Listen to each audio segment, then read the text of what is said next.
సుభాన్ గారు, మీరు ఎన్నికల్లో భాగంగా గన్నవరం నియోజకవర్గం అబ్జర్వర్గా పనిచేశారు.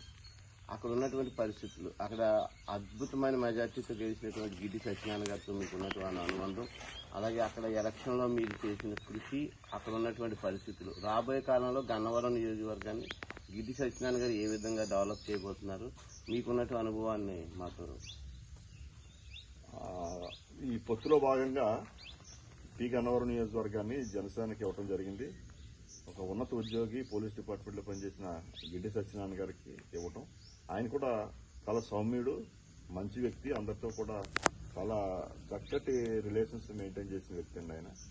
ఏదో మొట్టమొదట ఆయన చూసిన వెంటనే ఈయన చాలా సౌమ్యంగా ఉన్నాడు, ఈయనకి మనం మనస్ఫూర్తిగా మద్దతు ఇవ్వాలని ఒక అభిప్రాయం అయితే మనసులో ఏర్పడిపోయింది.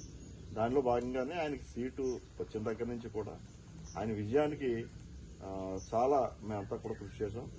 అలాగే అనేక సందర్భాల్లో కొన్ని ఇబ్బందులు వచ్చినప్పుడు కూడా పూర్తిగా మా కుటుంబ సభ్యులకి ఇబ్బంది వచ్చిందేమో అన్నట్టుగా ఇన్వాల్వ్ అయ్యి నేను కానీ మా నామం రాంబాబు గారు కానీ చాలా కృషి చేసి ఆయన్ని అందరూ కలిసి గెలిపించుకోవడం జరిగింది. మంచి వ్యక్తి, ఆయనకు మంచి భవిష్యత్తు ఉంది, ఆయన మంచి నాయకుడిగా ఎదుగుతాడని మా అందరికీ నమ్మకం.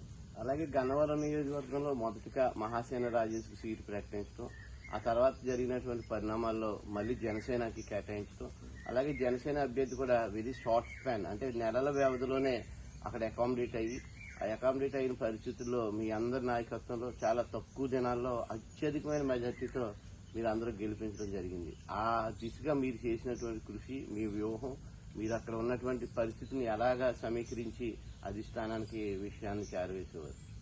యాక్చువల్గా ముందుగా మహాసేన రాజేష్కి ప్రకటించిన వెంటనే నియోజకవర్గ స్థాయిలో చాలా వ్యతిరేకత వచ్చిందండి.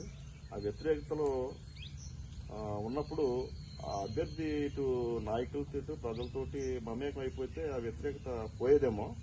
అయితే అతను సరిగా దాన్ని సీటు ప్రకటించిన తర్వాత దాన్ని నిలబెట్టుకునే దిశగా అతను సరిగా ప్రయత్నం చేయలేదని నేను భావిస్తాను.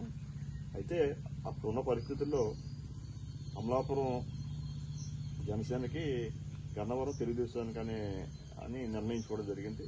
కానీ ఎప్పుడైతే ఇక్కడ ఈ మహాసేన రాజేష్ పరిస్థితి ఎలా వచ్చిందో తెలుగుదేశం అధిష్టానం కూడా ఆలోచించి ఈ గన్నవరంలో జనసేన, అమలాపురంలో తెలుగుదేశం పెడితే బాగుంటుందని నిర్ణయానికి రావటం, ఆ నిర్ణయంలో భాగంగానే అక్కడ ఆనందరావు గారికి, ఇక్కడ గిడ్డి సత్యనారాయణ గారికి ఇవ్వటం జరిగింది.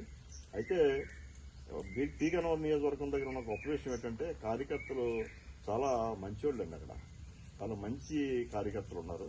వాళ్ళందరూ మనస్ఫూర్తిగా పనిచేశారు, చాలా చక్కగా పనిచేశారు. మన తెలుగుదేశం పార్టీ అభ్యర్థి అన్నట్టుగా చేశారు.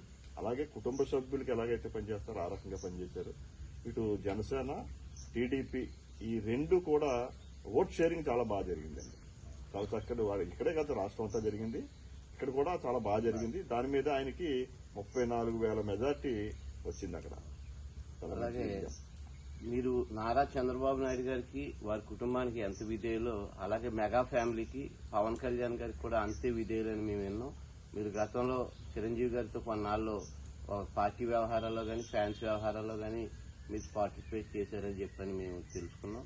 అలాగే జనసేన పార్టీకి 21 సీట్లు రావడం అనేది ఒక చరిత్రాత్మకమైన విజయంగా రాష్ట్రమే కాదు, దేశం, ప్రపంచం కూడా భావిస్తోంది. ఈ రోజున అంత అద్భుతమైన విజయం రావడానికి పవన్ కళ్యాణ్ గారు తీసుకున్న నిర్ణయాలు, మీలాంటి పెద్దలు వెనకాల నుండి నడిపించిన విధానాలు, కొన్ని విషయాలు మాతో షేర్ చేస్తాం. నేను పి గన్నవరం నియోజకవర్గానికి అబ్జర్వర్గా పి గన్నవరం నియోజకవర్గ అభ్యర్థి విజయానికి కృషి చేయడంలో నేను ఇంచుమించుగా నా సొంత నియోజకవర్గమైన రాజమండ్రి సిటీ నియోజకవర్గాన్ని కూడా వదిలి నెల రోజుల పాటు కంటిన్యూగా నేను ప్రతిరోజు ఉదయం 6 గంటలకు బయలుదేరి గన్నవరం నియోజకవర్గంలో ఏదో ప్రాంతానికి వచ్చి మొబిలైజ్ చేయటం అన్నీ చేశాం. దానికి ప్రధానమైన కారణం ఏంటంటే తెలుగుదేశం పార్టీ మీద నాకున్న నమ్మకం. ఇద్దరు ఆ పార్టీలోనే పుట్టి ఆ పార్టీలోనే పెరిగాను. ఆ పార్టీకి విజయం కోసం ఎప్పుడు కృషి చేస్తాం. దానికి తోడు మెగా ఫ్యామిలీ అంటే మాకు చిరంజీవి గారైనా, పవన్ కళ్యాణ్ గారైనా వారి అభిమానిగా అది మరింత ఉత్సాహంగా పనిచేయడానికి ఉపయోగపడింది.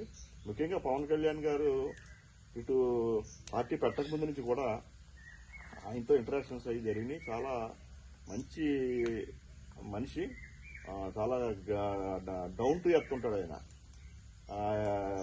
భేషజాలకు పోడు, కిందకి దిగి మాట్లాడే వ్యక్తి అయినా. అదే ఆయన సినిమాల్లో కూడా ఒక డైలాగ్ ఉంటుంది, ఎక్కడ తగ్గాలో తెలిసిన వ్యక్తి, ఎక్కడ నగ్గాలో కూడా రెండూ తెలిసిన వ్యక్తి. అటువంటి వ్యక్తి కాబట్టి అంతటి ఘన విజయం వచ్చింది. ఇది ఈవేళ దేశంలోనే ఒక రికార్డు స్థాయిలో హైయెస్ట్ స్ట్రైక్ రేట్, 100% రిజల్ట్ అనేది, విజయం అనేది చాలా గొప్ప విజయం. ఆయన ఇన్నాళ్లు పడిన శ్రమకి ఒక్కసారిగా 2024లో ఆయనకి ఫలితం కనబడింది. మీరు టీడీపీకి ప్రతినిధిగా, ఒక టీడీపీ అబ్జర్వర్గా మీరు అక్కడ ఉన్నటువంటి పరిస్థితి, ఆ పరిస్థితుల్లో జనసేనకి పి గన్నవరంలో సీట్ కేటాయించడం జరిగింది. అక్కడ మీతో జన సైనికులు కానీ, జనసేనకి సంబంధించినటువంటి కార్యకర్తలు కానీ వీళ్ళందరూ మీతో మీకు ఎలా సహకరించారు? వారి సహకారంతో మీరు ఈ విజయాన్ని సాధించారని అనుకుంటున్నారు? అక్కడ తెలుగుదేశం పార్టీకి కన్వీనర్ గా నామన్ రాంబాబు గారు ఉన్నారండి. తెలుగుదేశం పార్టీ అంటే ఖచ్చితంగా ఒక డిసిప్లిన్ ఉన్న పార్టీ. కానీ జనసేన నాయకులు కూడా మా తెలుగుదేశం పార్టీ నియోజకవర్గంలో ఉండే కార్యకర్తలు, నాయకులు నన్ను అబ్జర్వర్ గా ఎంత అయితే గౌరవం ఇచ్చేవారో, జనసేన నాయకులు, కార్యకర్తలు, ఎమ్మెల్యే అభ్యర్థితో పాటు అంతటి గౌరవం ఇచ్చారు నాకు. దాంతో ఇది మనది, మన ఫ్యామిలీ అనే ఫీలింగ్ తోటే పనిచేయడం జరిగింది.